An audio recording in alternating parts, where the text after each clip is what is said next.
श्रीराम राम रामेति रामेति रमे रामे मनोरमे सहस्रनाम ततुल्यम राम नाम वरानने। जय सिया राम। पिछले सर्ग में आपने सुना कि रावण ने सीता को अंतःपुर के दर्शन कराए और अपनी भार्या बन जाने के लिए कहा। अब आगे सुनिए। रावण के ऐसा कहने पर शोक से कष्ट पाती हुई विदेह कुमारी सीता बीच में तिनके की ओट करके उस निशाचर से निर्भय होकर बोली, महाराज दशरथ धर्म के अचल सेतु के समान थे। वे अपनी सत्य प्रज्ञता के लिए सर्वत्र विख्यात थे। उनके पुत्र जो रघुकुल भूषण श्री रामचंद्र जी हैं, वे भी अपने धर्मात्मापन के लिए तीनों लोकों में प्रसिद्ध हैं। उनकी भुजाएं लंबी और आंखें बड़ी बड़ी हैं। वे ही मेरे आराध्य देवता और पति हैं। यदि तू उनके सामने बलपूर्वक मेरा अपहरण करता तो अपने भाई खर की तरह जनस्थान के युद्ध स्थल में ही मारा जाता, सदा के लिए सो जाता। वे युद्ध में बाणों की वर्षा करके तेरे शरीर से बल, पराक्रम, घमंड तथा ऐसे गलत आचरण को भी निकाल बाहर करेंगे। मैं नित्य धर्मपरायण भगवान श्री राम की पत्नी हूँ तथा दृढ़तापूर्वक पातिव्रत्य धर्म का पालन करती हूँ। तू महापापी है, इसलिए मेरा स्पर्श नहीं कर सकता।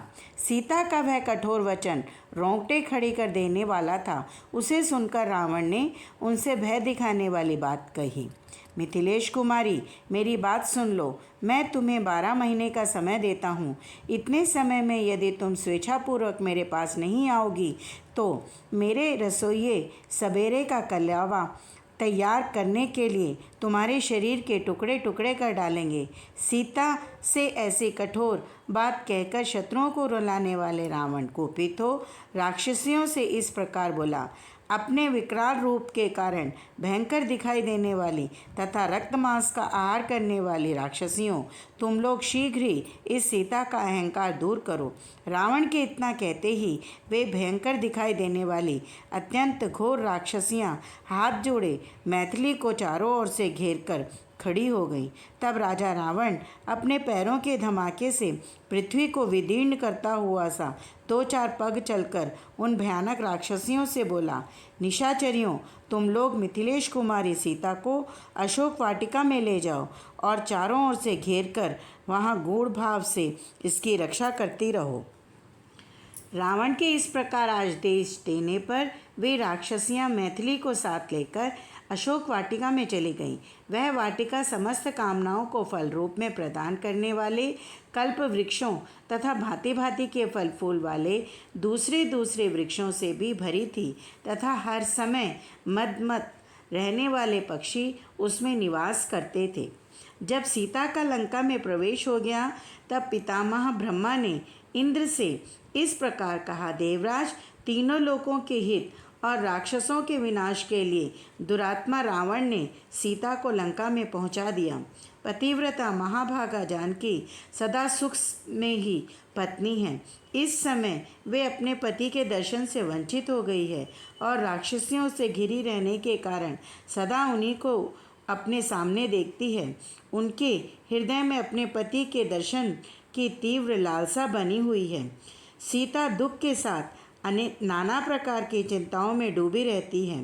पति के लिए इस समय वे अत्यंत दुर्लभ हो गई है, भोजन नहीं करती, अतः ऐसी दशा में निस्संदेह वे अपने प्राणों का परित्याग कर देगी। सीता के प्राणों का भय हो जाने पर हमारे उद्देश्य की सिद्धि में पुनः पूर्ववत संदेह उपस्थित हो जाएगा।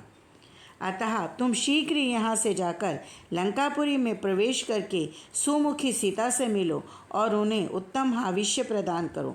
ब्रह्मा जी के ऐसा कहने पर पाकशासन भगवान इंद्र निद्रा को साथ लेकर रावण द्वारा पालित लंकापुरी में आए। वहां आकर इंद्र ने निद्रा से कहा, तुम राक्षसों को मोहित करो। इंद्र से ऐसी आज्ञा पाकर देवी निद्रा बहुत प्रसन्न हुई। देवताओं का कार्य सिद्ध करने के लिए उन्होंने राक्षसों को मोह में डाल दिया। इसी बीच में सहस्र नेत्रधारी शचीपति देवराज इंद्र अशोक वाटिका में बैठी हुई सीता के पास गए और इस प्रकार बोले, पवित्र मुस्कान वाली देवी, आपका भला हो। मैं देवराज इंद्र यहाँ आपके पास आया हूँ। जनक किशोरी, मैं आपके उद्धार कार्य की सिद्धि के लिए महात्मा श्री रघुनाथ जी की सहायता करूँगा, अतः आप शोक ना करें। विदेह नंदिनी सीते, इसलिए मैं स्वयं ही यह भोजन, यह हविष्यान लेकर निद्रा के साथ तुम्हारे पास आया हूँ। यदि मेरे हाथ से इस हविष्य को लेकर खा लोगी तो तुम्हें हजारों वर्षों तक भूख और प्यास नहीं सताएगी। देवराज के ऐसा कहने पर शंकित हुई सीता ने उनसे कहा, मुझे कैसे विश्वास हो कि आप शचीपति देवराज इंद्र ही यहाँ पधारे हैं।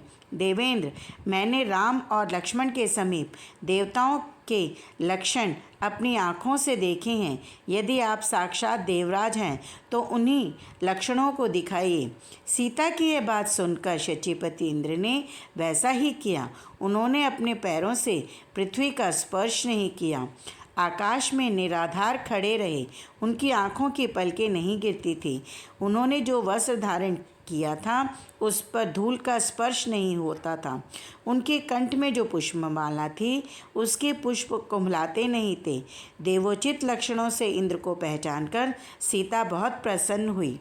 मेरे लिए जैसे मेरे ससुर महाराज दशरथ तथा पिता मिथिलेश नरेश जनक हैं, उसी रूप में मैं आज आपको देखती हूँ। मेरे पति आपके द्वारा सनात हैं। देवेंद्र, आपकी आज्ञा में यह पायस रूप हविष्य जिसे मैं आपने दिया है खाऊंगी, यह रघुकुल की वृद्धि करने वाला हो। इंद्र के हाथ से उस खीर को लेकर उन पवित्र मुस्कान वाली मैथिली ने मन ही मन पहले उसे अपने स्वामी श्री राम और देवर लक्ष्मण को निवेदन किया और इस प्रकार कहा, यदि मेरे महाबली स्वामी अपने भाई के साथ जीवित हैं तो यह भक्ति भाव से उन दोनों के लिए समर्पित है।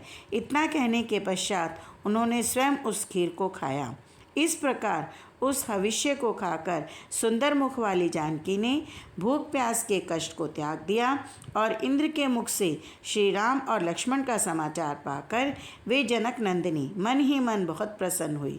तब निद्रा सहित महात्मा देवराज इंद्र भी प्रसन्न हो सीता से विदा लेकर श्री रामचंद्र जी के कार्य की सिद्धि के लिए अपने निवास स्थान देवलोक को चले गए।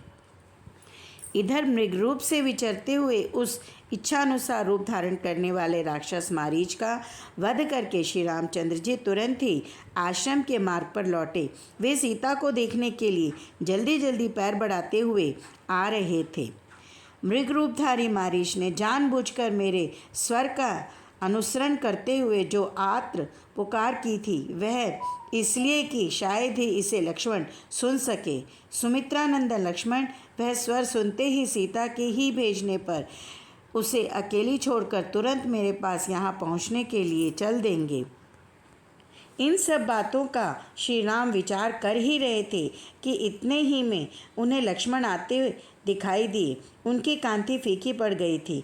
थोड़ी ही देर में निकट आकर लक्ष्मण श्री रामचंद्र जी से मिले। उस समय राक्षसों से सेवित निर्जन वन में सीता को अकेली छोड़कर आए हुए लक्ष्मण को देख भाई श्री राम ने उनकी निंदा की। लक्ष्मण का बायां हाथ पकड़कर रघुनंदन आर्त से हो गए और पहले कठोर और अंत में मधुर वाणी द्वारा इस प्रकार बोले, अहो सौम्य लक्ष्मण, यह तुमने बहुत बुरा किया जो सीता को अकेली छोड़कर यहाँ चले आए। क्या वहाँ सीता सकुशल होगी?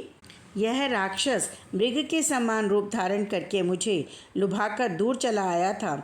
महान परिश्रम करके जब मैंने इसे किसी तरह मारा तब यह मरते ही राक्षस हो गया। लक्ष्मण, अतः मेरा मन अत्यंत दीन और अप्रसन्न हो रहा है। इससे जान पड़ता है कि निस्संदेह आश्रम पर सीता नहीं है। उसे कोई हर ले गया, वह मारी गई अथवा किसी राक्षस के साथ मार्ग में होगी। वीर, जिसके बिना मैं 2 घड़ी भी जीवित नहीं रह सकता तथा जो मेरे प्राणों की सहचरी है वह देवकन्या के समान सुंदरी सीता इस समय कहाँ है। जान पड़ता है वैदेही ने भी मेरे स्वर से मिलता जुलता उस राक्षस का स्वर सुन लिया और भयभीत होकर तुम्हें भेज दिया और तुम भी शीघ्र ही मुझे देखने के लिए चले आए। जो भी हो, तुमने वन में सीता को अकेली छोड़कर सर्वथा दुखद कार्य कर डाला। क्रूर कर्म करने वाले राक्षसों को बदला लेने का अवसर दे दिया। अपने दुखी अनुज लक्ष्मण को कोसते एवं भूख और तथा परिश्रम से लंबी सांस खींचते हुए सूखे मुंह वाले श्री रामचंद्र जी आश्रम के निकटवर्ती स्थान पर आकर उसे सोना देख विषाद में डूब गए। श्री राम ने बड़े दुख से यह बात पूछी, लक्ष्मण, जब मैंने तुम्हारे विश्वास पर ही वन में सीता को छोड़ा था तब तुम उसे अकेली छोड़कर क्यों चले आए। भैया, मैं स्वयं अपनी इच्छा से उन्हें छोड़कर नहीं आया हूँ। उन्हीं के कठोर वचनों से प्रेरित होकर मुझे आपके पास आना पड़ा। आपके ही समान स्वर में किसी ने जोर से पुकारा, लक्ष्मण मुझे बचाओ। यह वाक्य मिथिलेश कुमारी के कानों में भी पड़ा। उस आर्तनाद को सुनकर मैथिली आपके प्रति स्नेह के कारण भय से व्याकुल हो गई और रोती हुई मुझसे तुरंत बोली, जाओ जाओ। मैंने मैथिली से यह बात कही, देवी, मैं ऐसे किसी राक्षस को नहीं देखता जो भगवान श्री राम को भी भय में डाल सके। आप शांत रहे, यह भैया की आवाज़ नहीं है, किसी दूसरे ने इस तरह की पुकार की है। मेरे ऐसा कहने पर विदय कुमारी की चेतना मोह से आच्छन्न हो गई। वे आंसू बहाती हुई मुझसे कठोर वचन बोली, तू अपने भाई का छिपा हुआ शत्रु है, मेरे लिए ही श्री राम का अनुसरण करता है और श्री राम के छिद्र ढूंढ रहा है, तभी तो संकट के समय उनके पास जाने का नाम नहीं लेता।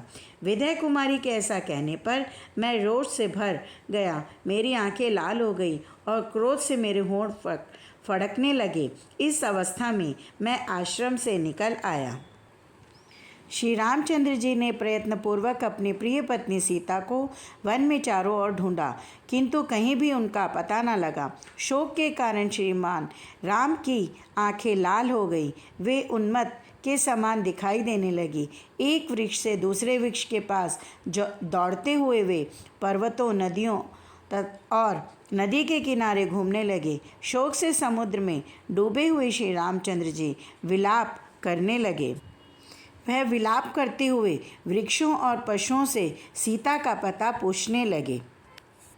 यह सर्ग वाल्मीकि निर्मित आर्ष रामायण आदि काव्य के अरण्यकांड से लिया गया है।